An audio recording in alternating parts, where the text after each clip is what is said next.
બધાનું સ્વાગત છે. આપણે પાર્ટ 1 બનાવ્યો છે, તમે ના જોયો તો જોઈ લેજો. આજે પાર્ટ 2 લાવ્યો છું, શોર્ટકટ એન્ડ ટિપ્સ 2. બરાબર. ટીપ એક છે, સિમ્પલ જ છે. આપણે ઘાત અને ઘાતાંકની છે. ગણિતમાં કોઈ પણ જગ્યા પર તમને આ ઉપયોગી થશે. બરાબર. ડાયરેક્ટ હું આવું છું. જો સંખ્યા સરખી હોય અને ઘાત અલગ હોય, બરાબર, અને ગુણાકારમાં હોય તો ઘાતોનો સરવાળો થાય છે. દાખલા તરીકે એક દાખલો લઉં, 2/8 ગુણ્યા 2/5.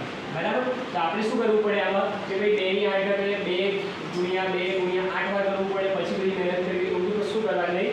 જે ઘાત હોય એ જોવાનું, અને સંખ્યા સરખી છે, ગુણાકાર છે, તો 2/8 વત્તા 5.